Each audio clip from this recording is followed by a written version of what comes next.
desperate parents hire a hot girl to date their teen son. Maddie Barker's life had taken an unexpected turn in the small coastal town of Montauk, New York. Juggling her roles as an Uber driver and bartender, the 32-year-old found herself teetering on the edge of financial ruin when her beloved car was unceremoniously repossessed, the weight of property taxes on the home she inherited from her late mother only added to her mounting troubles, pushing her to the brink of desperation. In her quest to stave off the impending loss of her home, Maddie stumbled upon an unusual lifeline in the form of a Craigslist posting. The enigmatic had led her to the doorstep of Allison and Laird Becker, a well-to-do couple whose lives were seemingly untouched by financial strife. They presented Maddie with a proposition both peculiar and tempting, an offer that would challenge her moral compass and reshape the trajectory of her existence. Allison and Laird were concerned about their shy and socially inexperienced 19-year-old son, Percy, who was on the cusp of embarking on a prestigious journey to Princeton University. The couple harbored fears that Percy's lack of confidence and social skills might hinder his success in the Ivy League environment. Enter Maddie, an unwitting solution to their predicament. The Beckers laid out their unconventional proposals. In exchange for Maddie's companionship and guidance, they would gift her a sleek Buick Regal, a material prize that seemed incongruent with the emotional complexities of the arrangement. Maddie grappled with the moral implications of essentially becoming a social tutor for Percy, but the allure of regaining control over her life and securing a stable future proved potent to resist. Maddie Barker's attempt to seduce Percy at the animal shelter, where he volunteered, had all the elements of a classic comedy of errors. Unbeknownst to Percy, Maddie had planned a playful and flirtatious encounter, hoping to break the ice between them. However, the scene took an unexpected turn when Percy, misreading Maddie's intentions, panicked and wielded a canister of pepper spray, convinced that he was about to be kidnapped. The comical mishap left them both bewildered and questioning the peculiar circumstances that had brought them together. Despite the pepper spray incident, Maddie and Percy decided to give their unusual arrangement a chance, agreeing to meet for a date the following day. The atmosphere was tense as they rendezvoused at a local bar, attempting to navigate the awkwardness that lingered from the previous encounter. Surprisingly, as the night unfolded, the duo found themselves sharing genuine laughter and opening up about their lives, discovering common interests that transcended the bizarre circumstances that had brought them together. As spontaneity took the reins of their evening, Maddie and Percy, fueled by a mixture of adrenaline and newfound camaraderie, impulsively decided to extend their date to the moonlit shores of the beach. Stripping down for an adventurous bout of skinny dipping, they reveled in the freedom of the moment, oblivious to the series of unpredictable events about to unfold. Their spontaneous escapade took a dramatic turn when a group of inebriated teenagers stumbled upon their clothes. Panicking at the prospect of being stranded naked on the beach, Maddie, always quick on her feet, confronted the would-be thieves in the buff, startling Percy with her audacity. The situation escalated when the intoxicated teens, caught off guard by Maddie's fearless act, decided to retaliate. A chase ensued, weaving through the moonlit beach like a scene from a chaotic comedy. The night reached its climax when the duo found themselves in a high-speed escape from the police, their laughter and anxiety colliding in a whirlwind of emotions. As the adrenaline rush subsided, Percy, overwhelmed by the surreal events, developed a stress-induced rash. Maddie, transitioning from an unconventional seductress to an unexpected caregiver, found herself nursing Percy back to health. The bizarre turn of events had transformed their date into an unforgettable night, creating a unique bond that neither could have anticipated. As they continue to spend time together, Maddie and Percy's relationship evolves from a transactional arrangement into a genuine friendship. They share intimate details about their lives and discover mutual regrets about missing out on typical teenage experiences, like prom. They decide to recreate a prom night for themselves, going to a fancy dinner where Percy surprises Maddie with his talent for playing the piano. During this enchanted evening, Percy encounters Natalie, a school acquaintance, who invites him to a party. After a disagreement with Maddie about where their relationship is headed, Percy decides to attend the party, leading to a misunderstanding. Maddie, in search of Percy, finds him with Natalie in bed, though he assures her that nothing intimate occurred between them, attributing his state to mixing ibuprofen with alcohol. The following day, Percy confronts his parents with a decision that takes everyone by surprise. He wants to stay in Montauk with Maddie rather than attend Princeton. His father, in a panic, offers Maddie the car if she can convince Percy to pursue his education at Princeton.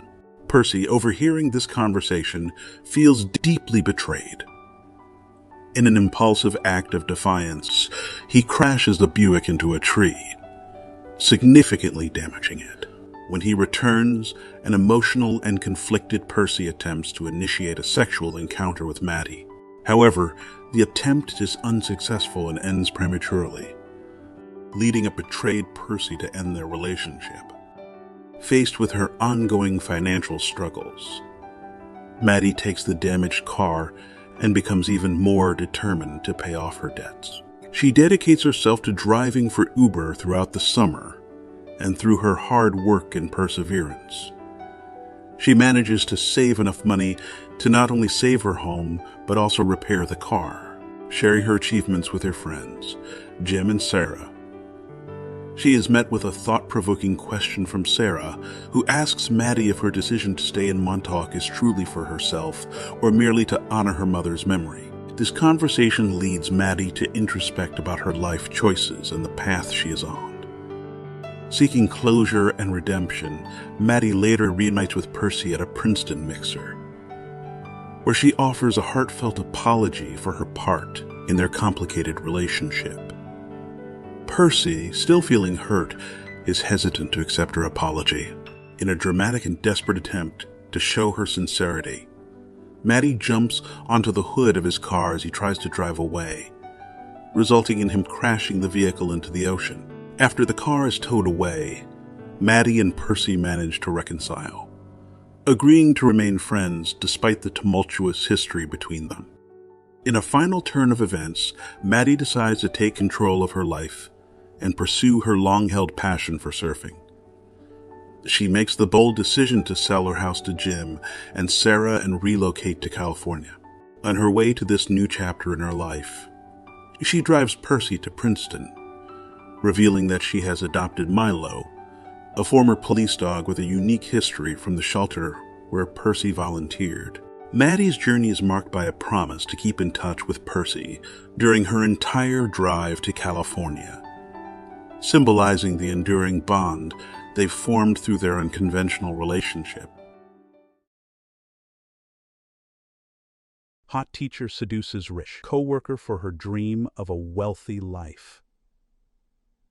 The film opens by introducing a genial team of colleagues gathering to celebrate Christmas. Among them is Elizabeth High, a dedicated member who has been working with the team for a year. Elizabeth, harboring a deep desire to find a life partner, decides to make a significant change in her life by tendering her resignation as a teacher. However, her plans take an unexpected twist when she returns home to find out that her boyfriend has uncovered her scheme to take his money. As a consequence, Elizabeth is forced to surrender everything he has given her, including the car. This unforeseen turn of events compels her to reevaluate her life choices, pushing her back into the workforce.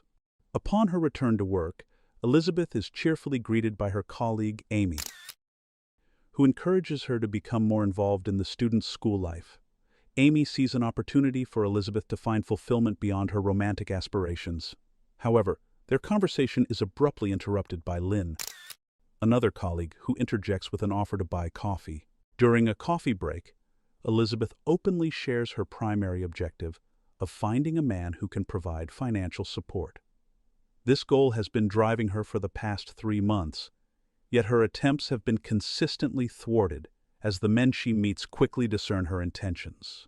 Despite her persistence, Elizabeth finds herself encountering men who are too clever for her own schemes. A few days later, in Amy's classroom, students engage in hushed discussions on their chosen topics. Elizabeth, adopting an attitude as if it were her last day, neglects her work responsibilities. Instead, she opts to play movies to ensure the students don't disrupt her nap. This unorthodox approach to teaching catches the attention of Amy, who is not particularly impressed with Elizabeth's teaching style. Meanwhile, Russell, the gym teacher, attempts to establish a connection with Elizabeth, but she dismisses him, deeming him unsuitable for her plans. Undeterred, Elizabeth returns to the classroom with a somewhat rebellious attitude. However, her mood takes an unexpected turn when she notices the new teacher sporting an expensive watch. Intrigued, she sees him as a potential candidate and endeavors to get closer to him, unknowingly setting the stage for a series of events that will challenge her initial motives. Yet, her newfound interest takes an unexpected hit when Scott, the new teacher, casually shares a picture of his ex-girlfriend, triggering Elizabeth's insecurities about her own appearance. After the school day concludes, Elizabeth visits a plastic surgery clinic to admire the doctor's expertise. However, when the time comes to settle the bill for the services rendered, everything unravels. At this moment, a student announces a potential money-making opportunity by cleaning cars over the weekend, with the potential to earn up to $6,000. This revelation prompts Elizabeth to approach the curious principal, who questions whether she genuinely only shows movies and does nothing else in her role. In response, Elizabeth swiftly changes the subject, diverting the principal's attention to the dolphins surrounding the room. Seizing the opportunity, the principal decides to replace Amy with Elizabeth to oversee the car wash. Elizabeth's attire proves to be an attraction, drawing in more customers in various aspects, including the attention of a wealthy teacher. However, Amy, keenly observing Elizabeth's actions, notices her taking a portion of the proceeds for herself. Amy reports this to the principal, who is initially in disbelief. The principal hesitates, asserting that Elizabeth is a good person due to her fondness for dolphins, and deems it an inconvenient time and place to address the matter. Meanwhile, Elizabeth is working hard to earn Lynn's trust and capture Scott's attention, mirroring Amy's efforts. As the parent-teacher conference commences, concerned parents inquire about why their children only seem to watch movies in Elizabeth's class. To evade consequences, Elizabeth skillfully claims that it's part of her exclusive curriculum.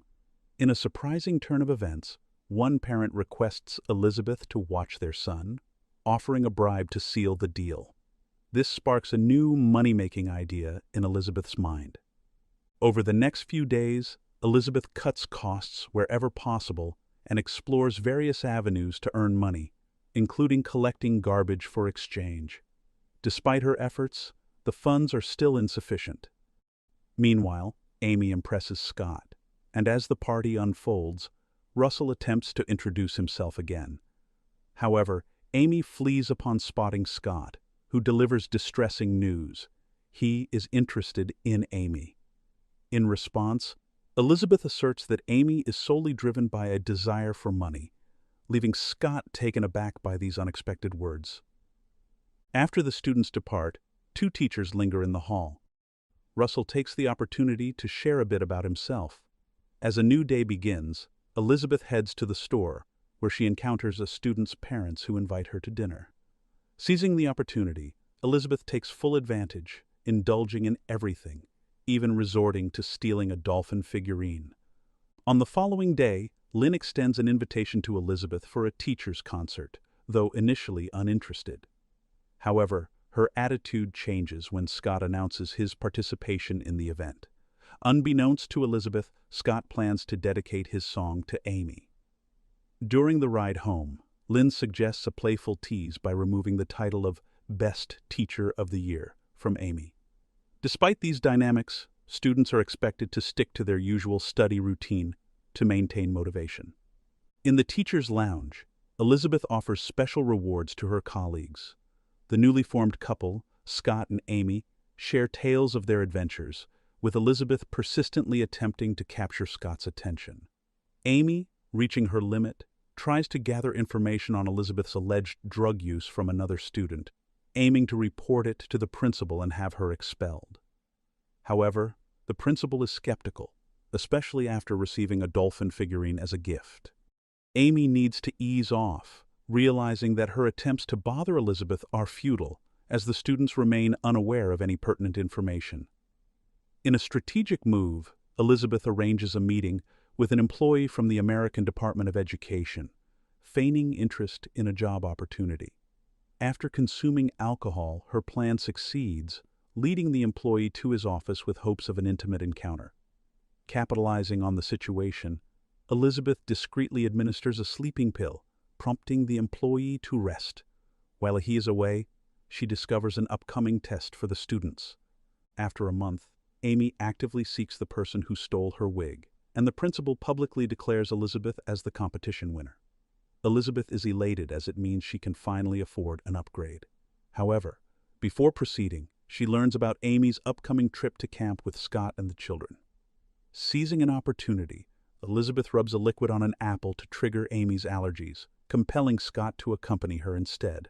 Unaware that Amy has switched their desks, Elizabeth calls a handyman, pretending to have lost her keys inside a drawer. In a twist of fate, Amy discovers the misplaced wig and just needs to contact the foundation worker who promised to help her.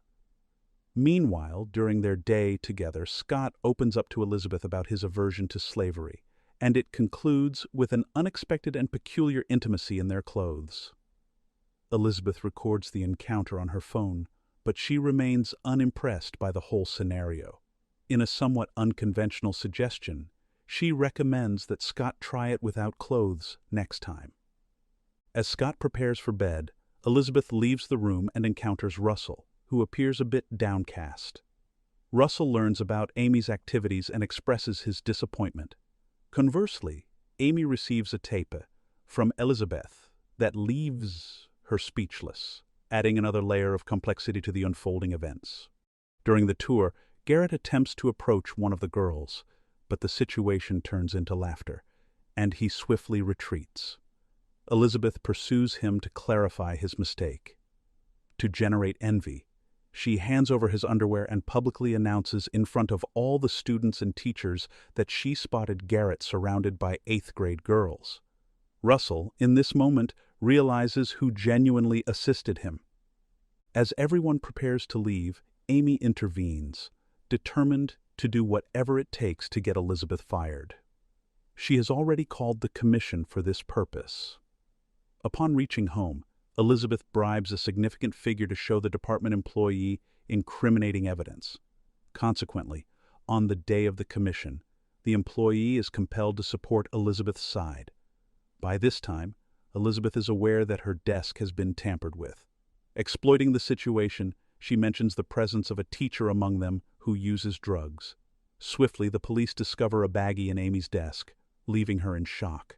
As the school year progresses, the principal announces that Amy, the teacher, is leaving the school. Amid these events, Elizabeth reevaluates her life values. She decides to distance herself from Scott and opts to approach Russell, admitting her feelings for him while realizing that money is not the sole purpose of life. Thank you for watching. Don't forget to like and subscribe to Black's Movie Recaps for more exciting videos. Until next time. An average guy discovers he can time travel, uses his ability to get girls. The Lake family enjoys the coastal serenity of their home. Mary, the always busy mother. James, the perpetually active father. Desmond, the charming yet forgetful uncle. Tim, the awkward son. And Catherine, the free-spirited daughter, fondly known as Kit Kat. An annual tradition for the family involves hosting a lively New Year's Eve party. a gathering filled with family and friends. This particular year, Tim finds himself navigating the crowd with a sense of awkwardness, accompanied by his friend Jay. As the countdown to the new year begins, Tim shares a dance with Polly, and in a surprising twist, she leans in for a kiss. However, Tim, feeling uneasy, opts for a handshake instead, leaving Polly disappointed. The next day, Tim wakes up with a hangover and a profound sense of embarrassment. Called into his father's study, James reveals a family secret. The men in their lineage, including Tim, possess the ability to travel back in time within their own lifetime. Skeptical, Tim enters a dark space, thinks of the previous night's party, and to his shock, reemerges in the midst of the celebration, convinced of the reality of time travel. Tim learns from his father about the responsible use of this unique ability. He decides to employ it in the pursuit of love and, that summer, attempts to impress Charlotte, Kit Kat's boyfriend's cousin, staying at their beach house. Despite his efforts, Tim faces repeated failures until the day before Charlotte's departure. Hoping to confess his feelings, Tim discovers that Kit Kat has already warned Charlotte, leading to an unsuccessful attempt. Desperate for a different outcome, Tim travels back in time to confess earlier, only to realize that the result remains unchanged. Accepting the inevitable, Tim leaves for London, residing with James' friend Harry. However, his newfound excitement dims as he discovers Harry's short temper as a playwright. 6 months pass and Tim, a lawyer, struggles to find romance amidst a predominantly male professional network. Fortune smiles upon him when Jay takes him to Dan's Le Noir, a restaurant where diners experience total darkness. Seated next to Mary and her friend Joanna, Tim and Mary connect in the dark. After a delightful dinner, they meet face to face and sparks fly between Tim and Mary. She shares her phone number, and Tim returns home with a spring in his step, only to find Harry upset about a disastrous play opening in which he is the creator. Determined to fix the situation, Tim helps Tom by going back in time. The play becomes a success, marking a turning point in Tim's journey through time and love. Checking his phone, Tim discovers Mary's number mysteriously erased due to his time-traveling escapades. Distraught, he joins an ecstatic Harry for breakfast, only to find solace in a newspaper read for a Kate Moss exhibition in the city, a place Mary would likely visit. Spending the week at the exhibit, Tim hopes to run into her. Finally, Mary walks in, but their reunion doesn't go as smoothly as expected. She now has a boyfriend named Rupert, whom she met at Joanna's party. Determined to alter their fate, Tim goes back in time to Joanna's party, convincing Mary to leave with him before Rupert arrives. Their magnetic connection grows during a lovely dinner, and they share a passionate night. However, Tim, ever the perfectionist, decides to improve their first sexual encounter through multiple time travel attempts. Eventually, their relationship blossoms, leading to them moving in with each other and then a proposal. Tim joyfully introduced Mary to his parents, creating a memorable moment filled with warmth and connection. The stormy weather during their wedding ceremony seemed to mirror life challenges, yet their shared happiness radiated, leaving a lasting impact on everyone present. Tim decides to tweak the wedding speeches through time travel, choosing his father as the best man. As the newlyweds settled into their life together, the early days were marked by the sweet cadence of shared moments. Lazy Sunday mornings, cozy dinners, and the gradual weaving of their lives into a shared tapestry. In those quiet times, their love deepened, and the stormy memories of their wedding day served as a testament to the resilience of their commitment. The joy that blossomed during their introduction to family continued to echo through the moments they shared while building a life together. Mary gives birth to their daughter, Posey, and the challenges and joys of parenthood unfold. Posey's first birthday celebration is marked by guests, including Harry and Rory, but Kit Kat fails to arrive. Instead of her, it's her troublesome boyfriend, Jimmy, at the door. Kit Kat had a car crash. The screech of tires and shattering glass echoed through their lives, serving as a stark reminder of life's unpredictability. The family rallied around Kit Kat, offering support as they navigated through the stormy aftermath of the accident. Realizing Kit Kat's unhappy relationship, Tim goes back in time to save her by picking her up from home before the car crash. However, the underlying issue remains. Kit Kat's drinking problem. Dave attempts to reach out, but when that fails, he takes her back to the New Year's Eve party where she first met Jimmy. In this alternate timeline, Kit Kat unleashes her pent-up anger, giving Jimmy a well-deserved punch. The sibling duo now have gone back to the present since their business in the past is done. Back in the present, Kit Kat realizes her true feelings for Jay, and they embark on a relationship that turns out far better than her previous one with Jimmy. Satisfied that he has positively influenced his sister's life, Tim returns home only to discover a shocking change. He now has a son instead of his daughter, Posey. Overwhelmed with the realization, he rushes into a cupboard, determined to undo the unintended consequences of his time-traveling actions. In the past, Tim seeks guidance from his father, James, who reveals a crucial rule. Altering events before a child's conception may result in a different child altogether. Faced with the choice of keeping Posey or altering the timeline, Tim grapples with a difficult decision. About to part with the daughter he knows, he chooses to undo the changes made to Kit Kat's life, allowing her car accident to happen. With Kit Kat in the hospital, Tim and Mary stand by her side, offering support that leads Kit Kat to reconsider her life choices. Remembering the happier alternate timeline with Jay, Tim encourages Kit Kat to pursue a relationship. Returning home after the ordeal, Tim cherishes the presence of his daughter, finding inspiration to expand their family. Despite initial resistance from Mary, they conceive a son 2 years later. However, their happiness faces an unexpected challenge when Posey accidentally destroys a manuscript that holds immense significance for Mary's work. The atmosphere is tense as Tim realizes the gravity of the situation.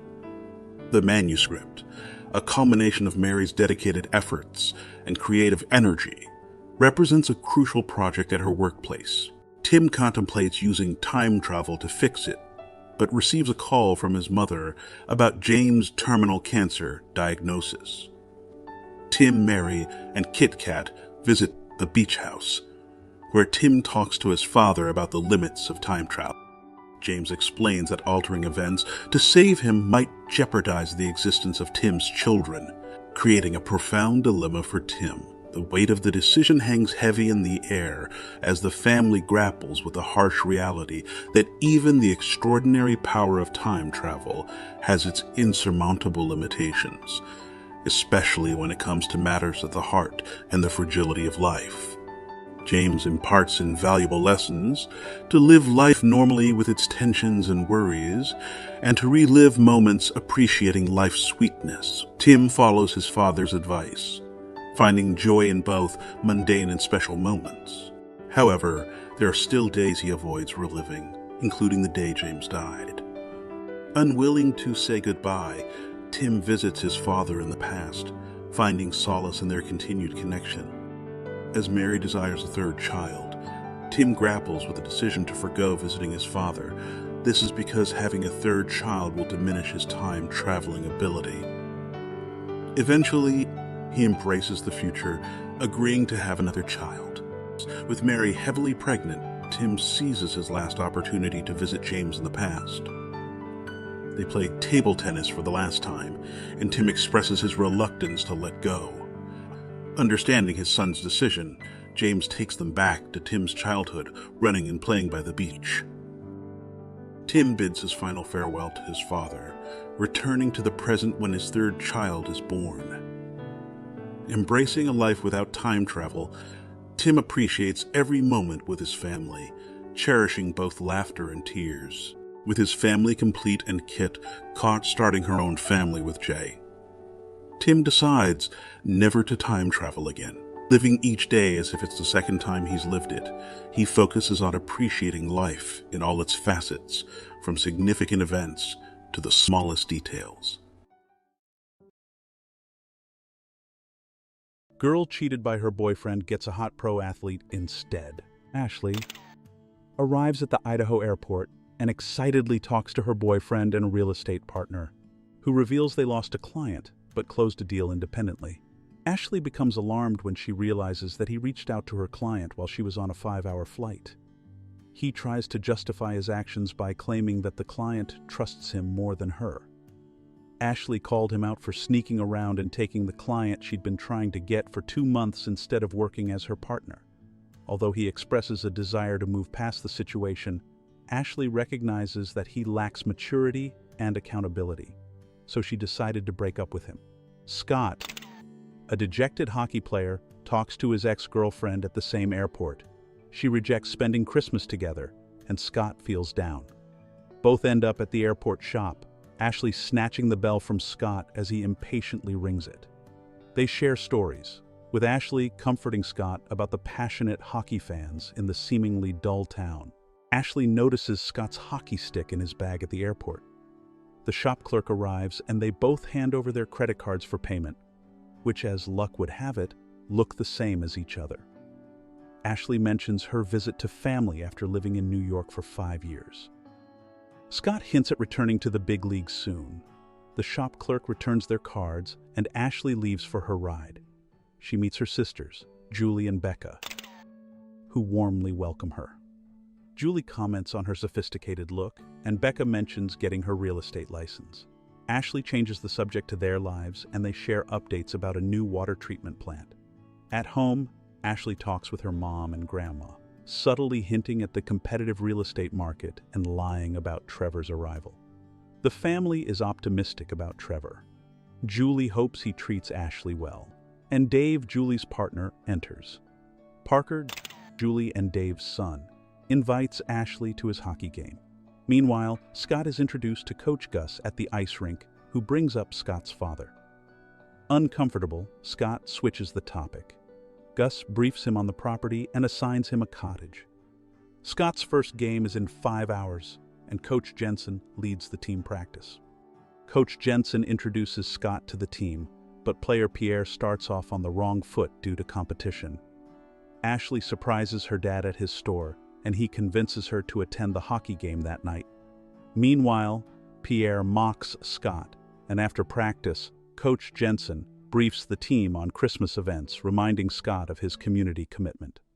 Ashley's card is denied for an errand, embarrassing her. She realizes her card was switched with Scott's. An old lady gathers charity funds for Ashley. Scott takes teammates to a bar, but his card is denied under Ashley's name. Teammates dislike him more, affecting his game preparation. Ashley attends the game.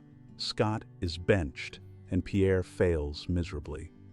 Ashley watches with her family, feeling refreshed. After the game, she plans to meet Scott to retrieve their switched cards. Scott, not keen on the town, doubts he'll leave soon. Ashley doubts his success after his performance in the game. Intrigued by Ashley's hockey knowledge, Scott learns she used to attend games with her dad. Lacking ID, Ashley uses a sports pamphlet to help Scott retrieve his card, earning his respect. They share a cab and discover Scott is staying at Ashley's parents' guest cottage. The next morning, Ashley is motivated by Scott's resilience and makes cold calls before preparing for a cider social event. At the event, Scott, initially confused, borrows an outfit from Ashley's dad and helps serve cider. Julie hints at Scott being a good match, but Ashley's mom reminds her of Trevor. Scott, though intrigued, remains focused on hockey. After the event, Ashley meets Becca to see her new office, where they close a deal together. At Scott's practice, he helps a teammate, Zetner, with scoring techniques, noticed by Coach Jensen. The hockey team is tasked with creating a winter wonderland for the town. Pierre seeks Scott's advice, maintaining his arrogance. Ashley and Becca celebrate with manicures, and Ashley confides in Becca about her career challenges and recent breakup with Trevor. Becca provides support, and they enjoy their holiday-themed manicures. Scott practices for hours, and Gus directs him to a public rink on the other side of town to continue his session. Parker and his friends start a hockey game at the public rink, spontaneously choosing Scott and his team, unaware of his professional status. Scott, initially confused, plays along with the kids, fueled by Parker's sportsmanship to lead his team to victory. Impressed, the kids learn hockey tricks from Scott. Unbeknownst to him, Ashley observes his nurturing interaction with her nephew. Ashley picks up Parker, who invites her on the ice rink. They skate together, and Scott admits envy for Julie and Dave's unwavering support for Parker's games. Ashley shares her struggle between work in New York and family in Idaho Falls. Scott suggests Ashley moving back for a fulfilling life, but she feels obligated to succeed in New York, despite her happiness in Idaho Falls. At the evening game, Pierre succeeds in a penalty shot following Scott's advice. News breaks of an injured player in the big leagues playing Scott's position. Coach Jensen calls Scott to his office, raising his hopes for career advancement. However, he learns Zettner, lacking in skills, will be promoted due to him being younger. Zettner was supposed to coach kids, and Scott must replace him. Ashley finally confesses her breakup with Trevor to her parents, feeling left out among seemingly perfect couples in her family during the holidays. Her parents assure her of better things to come. Arriving at Parker's game, Ashley encounters Scott, now the coach, nervously pacing. He admits to not knowing what to do, and Ashley advises him to be the father figure he never had. Scott's team performs well, and Julie suggests inviting Scott for dinner. After the game, Ashley invites Scott to her family's dinner, warning him not to drink her grandma's eggnog. Despite Ashley's warning, Scott feels obligated to accept. He struggles to keep it down, but doesn't want to offend Ashley's grandma, who is delighted he isn't paranoid about salmonella.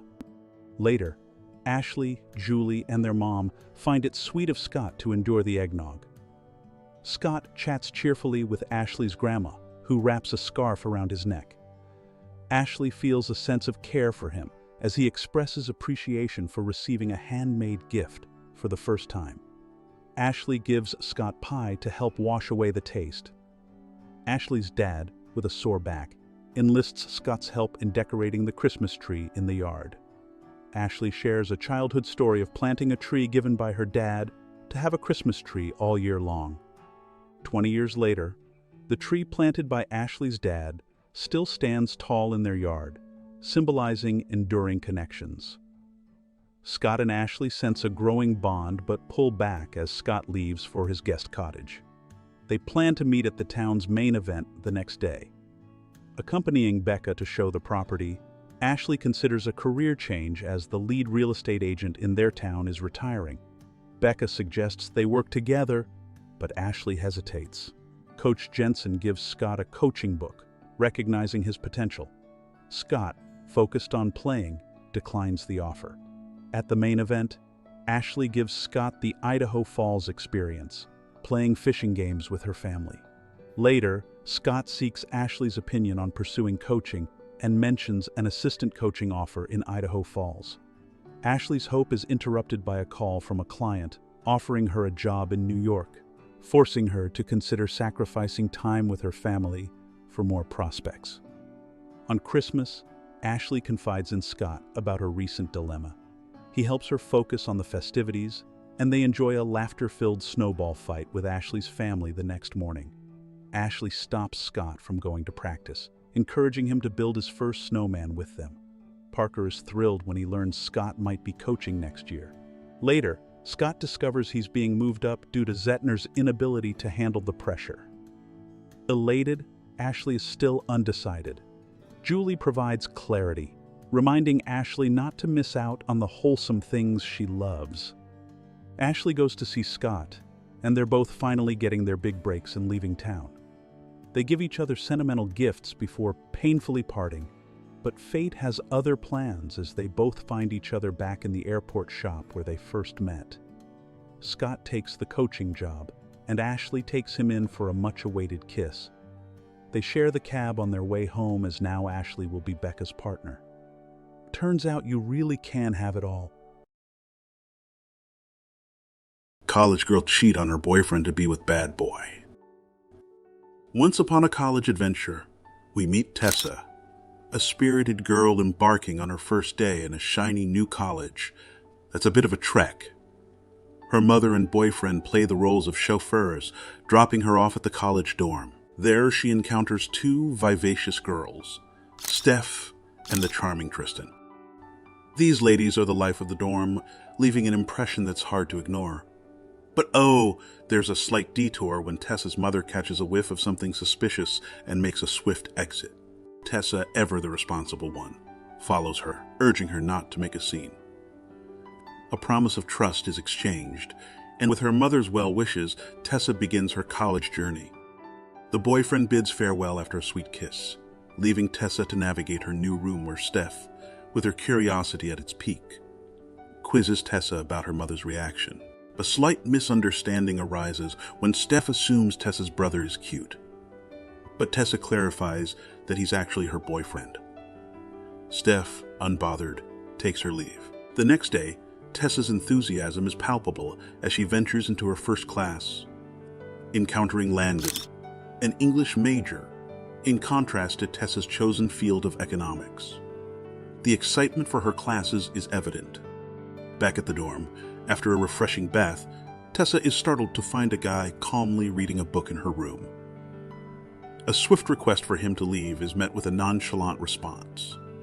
He's Steph's friend. Despite initial reservations, Tessa is invited to a party, and the mysterious guy confidently predicts she won't attend.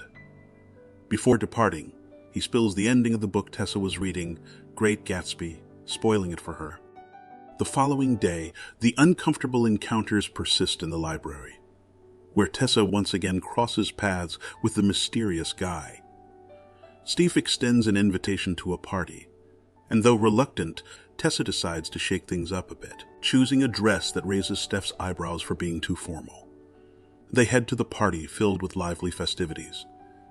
Tessa is introduced to Steph's friends, and a harmless game of truth or dare takes an unexpected turn. A rude comment sparks tension, and Tessa opts for a dare, leading to an encounter with the group's bad guy. Disturbed, she calls her boyfriend, Noah, who scolds her for drinking, leading to a somewhat abrupt end to their conversation. Seeking solace, Tessa finds herself in an empty storage room surrounded by books. The bad guy reappears, and with a hint of intrigue, he reveals it's his room. A tempting dare hangs in the air, but Tessa, torn, walks away just before things escalate. Texts from Noah accompany her journey back to her room. The next day in class, Tessa finds a familiar face, Landon, and sits beside him. Unbeknownst to her, the mysterious guy from the party is none other than Hardin Scott. The heated discussion in class reveals Hardin's cynical view on love as a transaction, while Tessa passionately argues for the importance of respect. After class, Hardin commends her, deeming their conversation exciting, before vanishing into the college atmosphere. And so the plot thickens in this college tale of love and conflicting perspectives. In the midst of this collegiate drama, Tessa finds herself complaining to Landon about the arrogance she perceives in Hardin. To her surprise, she discovers that Hardin is actually related to Landon. Their parents are dating, though their relationship is anything but amicable. As night falls, Steve invites Tessa to join her in getting a tattoo, a proposition that opens the door to Tessa's revelation about her limited dating history. Noah, her current boyfriend, holds the exclusive title of being the only person she's ever dated, and her mother envisions a future where they'll eventually tie the knot. However, the night takes an unexpected turn when Tessa witnesses Steph sharing intimate moments with her girlfriend. The following day, a chance encounter with Hardin prompts him to ask Tessa to start over and be friends, citing Steph as their mutual connection. Despite initial reservations, Tessa agrees to explore this newfound connection. They venture into the unknown, driving miles away to a forest. At a serene lake, Hardin reveals his favorite spot and encourages Tessa to swim. A spontaneous dive into the water ensues, accompanied by moments of vulnerability and a passionate exchange. As the conversation deepens, Hardin shares his love for Tessa while learning about her high school sweetheart Noah. In a whimsical moment, he teaches her the art of silence underwater. The chemistry between them intensifies, with each touch evoking a breathless response from Tessa. However, their passionate encounter takes an unexpected turn when Hardin, despite their connection, asserts that they can never truly be friends. Later, at a bar, Tessa attempts to unravel the mysteries of Hardin's past, but he remains elusive. The atmosphere lightens as he dismisses his cynical beliefs about love, leaving Tessa in fits of laughter. However, the arrival of Steph and another friend triggers a shift in Hardin's demeanor, and he ultimately reveals that his no-dating policy remains intact. Back in her dorm, the next morning, Tessa is startled to find Hardin sitting next to her, only to realize it was a dream. The following day, her boyfriend Noah surprises her with flowers, a gesture that leaves her in disbelief. The night unfolds at a party, where tensions rise during a game. Hardin's intervention leads to a confrontation, and he exits abruptly, leaving Tessa in a state of unease. Later, she receives a call from Landon, learning that Hardin mentioned her during a fight between them. Concerned, she meets Landon, who discloses Hardin's troubled family situation. A shattered glass and a small injury lead to an apology from Hardin, who opens up about his messy life. Tessa, recognizing her own messiness, shares a night to intimate moments with him. When she returns to Noah, the tension between them is palpable. Hardin's presence only worsens the situation, and Noah departs in realization. Devastated, Tessa faces judgment from others, feeling like she's lost a best friend. Her sadness permeates her classes as she attempts to reconnect with Noah. One day, a chance meeting with Hardin prompts a conversation where Tessa reveals the pain of her father leaving when she was 10 and Noah stepping in as her support. The complexities of her emotions unravel in the tumultuous web of love and friendship. Their blossoming relationship took a playful turn one day when Hardin convinced Tessa to stay past closing hours at the library. With a book in hand, he read to her while she sat comfortably in his lap. The duo found themselves laughing as security chased them away, creating a memorable moment etched into their shared history.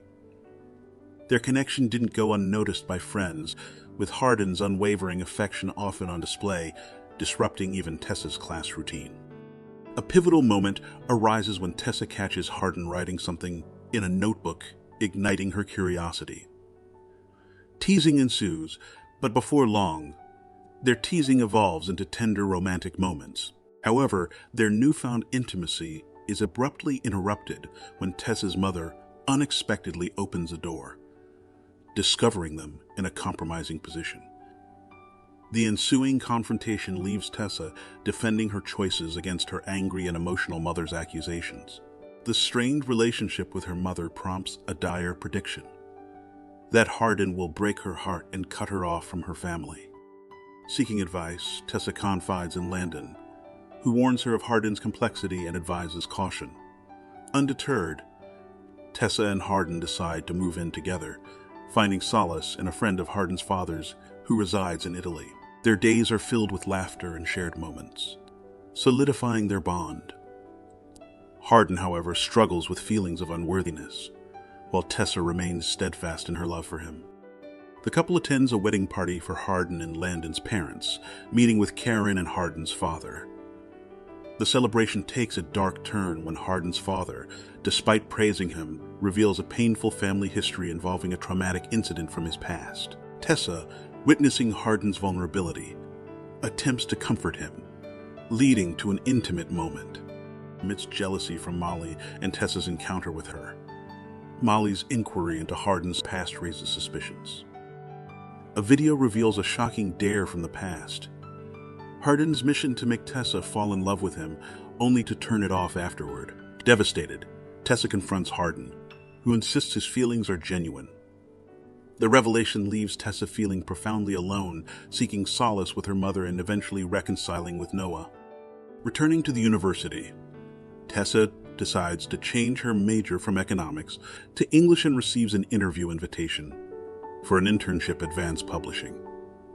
Meanwhile, Harding grapples with their separation, shedding tears over memories of their time together. In a lecture, Tessa receives an envelope from her teacher, a note from Harding expressing how the gesture is more for her than for himself. Discovering drawings of her in Harding's notebook, Tessa reads a heartfelt letter where he confesses to once considering love as fiction until he found his Elizabeth Bennet.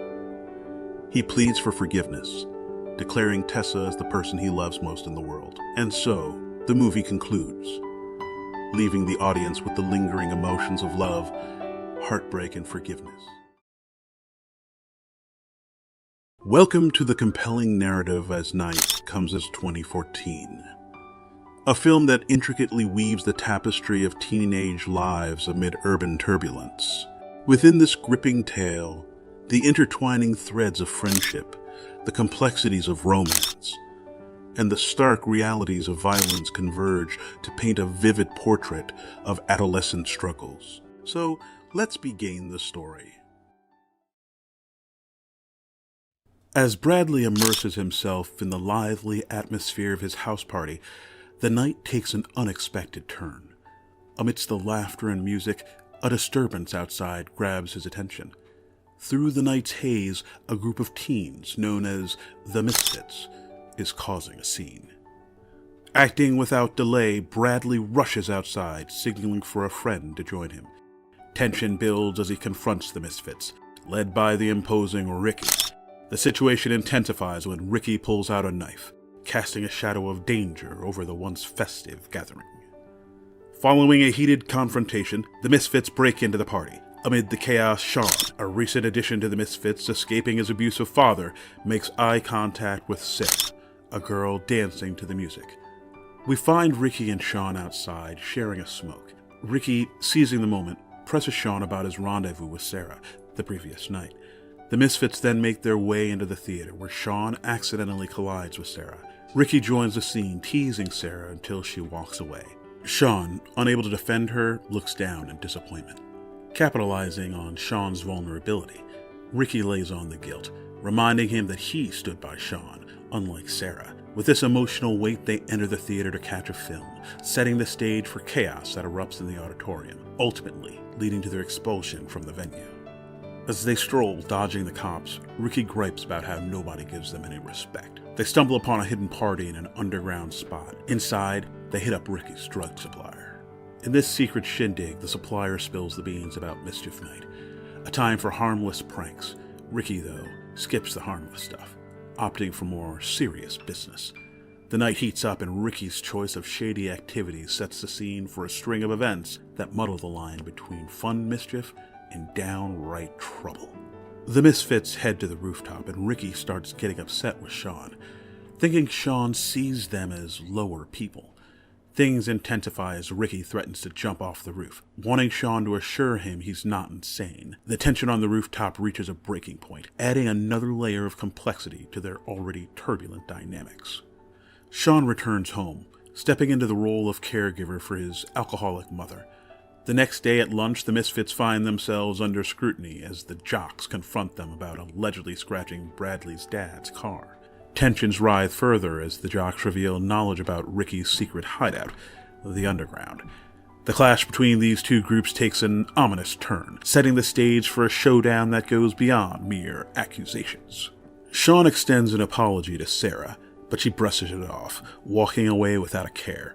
Ricky, ever the advisor, warns Sean that Sarah is just toying with him and advises him to steer clear. In the classroom, Sean finds himself lost in memories of the night he and Sarah connected. They shared thoughts on their lives, Sean's ties to Ricky, and the complexities that bind them.